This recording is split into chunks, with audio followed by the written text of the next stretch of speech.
నెల్లూరు నగర నియోజకవర్గ పరిధిలోని 13వ డివిజన్ బలిజపాలెంలో బాబు షూరిటీ భవిష్యత్తుకు గ్యారంటీ కార్యక్రమాన్ని మాజీ మంత్రి నారాయణ నిర్వహించారు. ముందుగా డివిజన్లోని పోలేరమ్మ గుడిలో నారాయణ ప్రత్యేక పూజలు చేసి అర్చకుల వద్ద ఆశీర్వాదం తీసుకున్నారు. అనంతరం ఇంటింటికి వెళ్లి తెలుగుదేశం ప్రభుత్వం అమలు చేయబోతున్న పథకాలను వివరించి కరపత్రాలను పంపిణీ చేశారు. రానున్న ఎన్నికల్లో టీడీపీకి మద్దతు ఇవ్వాలని కోరారు. ఈ కార్యక్రమంలో మాజీ మున్సిపల్ చైర్పర్సన్ తాలపాక అనురాధ, మాజీ జెడ్పీటీసీ విజేతారెడ్డి, 13వ డివిజన్ అధ్యక్షుడు తానే మస్తాన్, ఇన్ఛార్జ్ కాయల తిరుపతి, వైస్ ప్రెసిడెంట్ బూదూరు ప్రశాంత్, బూదూరు శరత్, నాయకులు తేనేటి హరిదాసు, తేనేటి మరిదాసు, కాయల మధు, దానా మహేష్, పనికి ఓబులేషు, ఊటుకూరు లక్ష్మయ్య, ఎరంశెట్టి దొరస్వామి, అశ్విన్ కుమార్ ముఖ్య నేతలు తదితరులు పాల్గొన్నారు.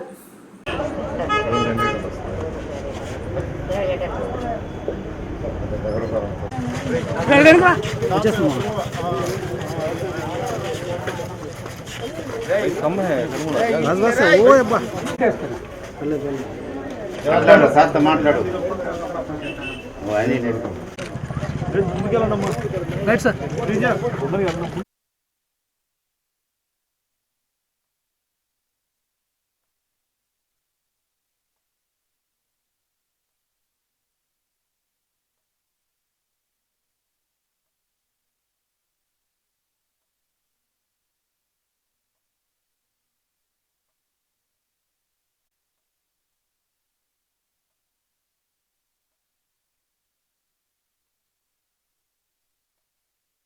కోనుకోం బాస్ సార్ అందరికి ఎక్కువ పోయిపోతుంది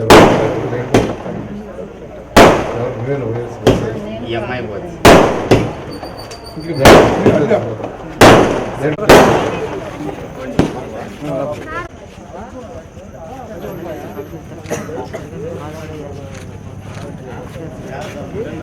ఈరోజు భవిష్యత్తు గ్యారంటీ ప్రోగ్రాంలో 13వ డివిజన్లో ఈరోజు ఇంటింటికి ప్రచారం చేస్తున్నాం. ఇందులో ఇప్పుడు ఆల్రెడీ ఒక 20 ఏళ్ళు దాకా తిరగడం జరిగింది. ప్రతి ఒక్కరూ ఒక పాజిటివ్ వే అంటే 2014 నుంచి 19లో తెలుగుదేశం ప్రభుత్వం అనేక పనులు ఒకటని చెప్పుకోవటానికి కాదు, ఒకప్పుడు ఎలా ఉండింది, తెలుగుదేశం ప్రభుత్వం ఎలా తయారైంది. నెక్లెస్ రోడ్ హైదరాబాద్లో ట్యాంక్ బండ్ ఉంది, దాన్ని ఒక మంచి నెక్లెస్ రోడ్డుగా తెలుగుదేశం ప్రభుత్వం అమలు చేశారు. ఆ ఘనత తెలుగుదేశం ప్రభుత్వంకి వస్తుంది. అదేవిధంగా మనకు నెల్లూరులో స్వర్ణాల చెరువు ఉంది, 365 రోజులు నీళ్లు ఉంటాయి. 360 రోజులు మనం ఎందుకు ఒక నెక్లెస్ రోడ్ చేసుకోకూడదని నెల్లూరు దాన్ని ప్రపోజ్ చేసి దాన్ని ఎంతో డెవలప్ చేసాం, అందరికీ తెలుసు. అయితే ఇంకా చేయాల్సింది ఉంది.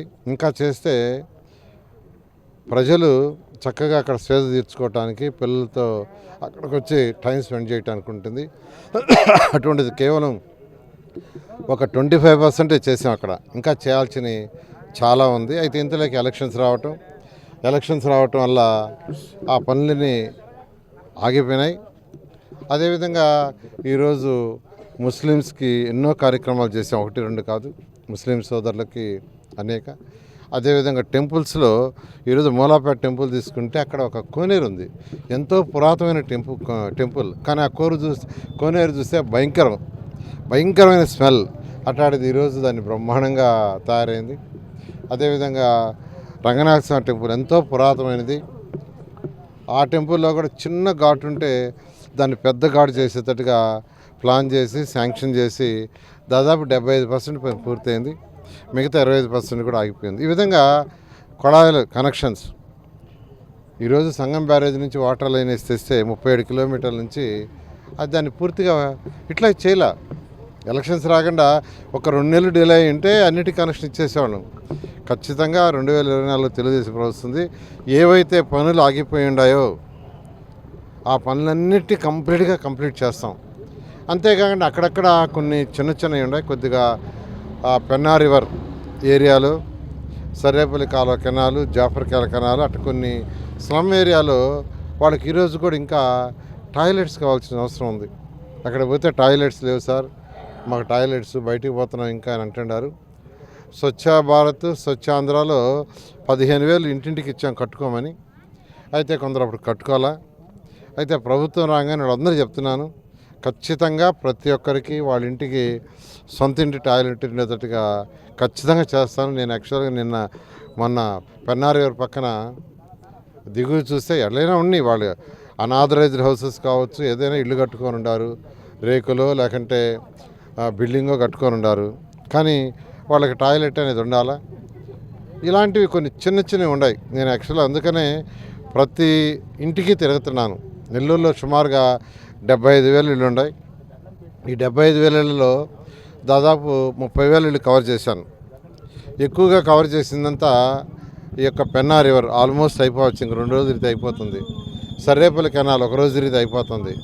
జాఫర్ కెనాల్ 1 రోజు తిరిగితే అయిపోతుంది. ఇవి కాకుండా ప్రత్యేకంగా కొన్ని స్లమ్ ఏరియాస్ ఉన్నాయి. ఇప్పుడు 13వ డివిజను, దాంట్లో ఎక్కువగా స్లమ్ ఏరియాలు. స్లమ్ అంటే నా ఉద్దేశం ఏంటంటే చిన్న పనులు చేసుకునేవాడు, చాలా చిన్న పనులు అంటే కూలీ నాలి, కార్పెంటరు, ఎలక్ట్రీషియను లేదా షంటరింగ్ పని. ఏరియాలో అంతా ఎక్కువగా షంటరింగ్ పని చేసుకుంటుంటారు. ఇప్పుడు ఇక్కడ ఉన్నది ఏదైతే మనం ఉన్నామో ఈ 240వ డివిజన్లో ఎక్కువ మంది, ఇప్పుడే నేను అడిగాను, దాదాపు 70% పాలు బర్రెలు మేపుకొని వాడి ద్వారా పాలు అమ్ముకుంటారు టౌన్లోకి పోయి. అలాంటి చిన్న పనులు చేసుకునేవాళ్ళు, వాళ్ళందరూ కూడా ప్రభుత్వం యొక్క చేతినివ్వాలి. అది ప్రభుత్వం యొక్క బాధ్యత. ఎందుకంటే ఆర్థికంగా ఎవరైతే చితికిపోయి ఉండారో వాళ్ళందరినీ లిఫ్ట్ చేయటమే ఏ ప్రభుత్వమైనా అది స్టేట్ గవర్నమెంట్ అయినా లేదా సెంట్రల్ గవర్నమెంట్ అయినా ఎవరైనా చేయాల్సిన బాధ్యత. అందుకనే నేను ఈసారి స్పెసిఫిక్గా వీటి మీద ఫోకస్ చేశాను. ఖచ్చితంగా 2024లో అత్యధిక మెజారిటీ సీట్లతో తెలుగుదేశం ప్రభుత్వం వస్తుంది. ఏదైతే నేను ఎక్కడైతే తిరుగుతున్నానో వాళ్ళందరినీ అవగాహన చేసుకుంటున్నాను. ఖచ్చితంగా ఆ పేదలు నిరుపేదలకు ఖచ్చితంగా తెలుగుదేశం ప్రభుత్వంలో రాబోయే ప్రభుత్వం నారా చంద్రబాబు నాయుడు గారు సీఎంగా వాళ్ళందరికీ కొంత సపోర్ట్ చేసేటట్టుగా ఖచ్చితంగా చేయడం జరుగుతుంది. అదే మరెన్నో వీడియోల కోసం మా ఛానల్ ని సబ్స్క్రైబ్ చేసుకుని పక్కనే ఉన్న బెల్ ఐకాన్ ని క్లిక్ చేసి యాక్టివేట్ చేసుకోండి.